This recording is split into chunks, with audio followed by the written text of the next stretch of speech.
అందరికీ నమస్కారం అండి.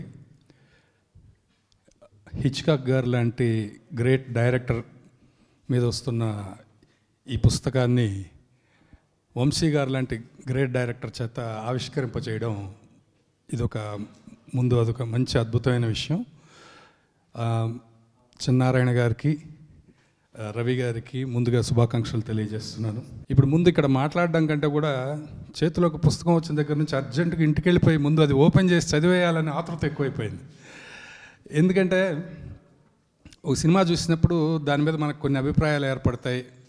మనకున్న చిన్న పీత బ్రెయిన్తో ఇది ఇలా చేస్తుంటారు, ఇలా చేస్తే బాగుండేది, ఇది ఇందులో ఏమి మనల్ని ఆకట్టుకున్నాయి అన్నీ మనం అనుకుంటాము. కానీ ఇలాంటి ఒక గొప్ప దర్శకులు, రచయితలు, ఇంతమంది జర్నలిస్టులు ఆ సినిమాల మీద వాళ్ళ అభిప్రాయాలు అన్నీ రాసిన తర్వాత ముందు అవి చదివేయాలనే ఆతృత ఎక్కువైపోయింది. ఎందుకంటే మనం ఒక సినిమా చూసుంటాము, అది చూసినప్పుడు మనం ఏదో ఒకటి ఆలోచించుకుని ఉంటాము.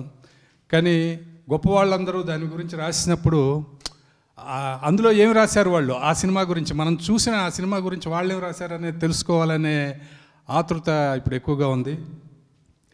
పులగం చిన్నారాయణ గారి గురించి చెప్పాలంటే జంధ్యామారుతం దగ్గర నుంచి కూడా మొన్న విఠలాచార్య గారి వరకు రాసిన పుస్తకాలన్నీ కూడా ఆల్మోస్ట్ నేను చదివాను. ఆయన అవి చదివినప్పుడు ఆయన రచనా ప్రతిభతో పాటుగా ఆశ్చర్యకరమైన విషయం ఏంటంటే ఆయన ఎంత రీసెర్చ్ చేసి ఉంటారు. ఆయన కష్టం ప్రతి పుస్తకంలోనూ కనిపిస్తుందండి.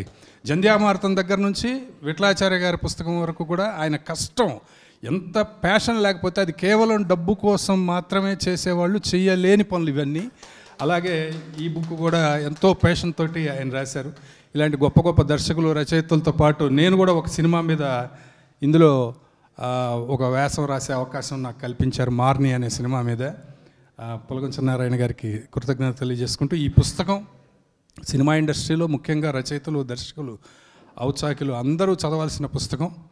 అందరూ కూడా చదివిన తర్వాత ఒక్కొక్కరు ఒక్కొక్క రైటప్ రాసి ఇప్పుడు సోషల్ మీడియాలో మాధ్యమం ఉంది కాబట్టి పోస్ట్ చేస్తే అందరికీ ఉపయోగకరంగా ఉంటుందని అనుకుంటూ శుభాకాంక్షలు. Thank you.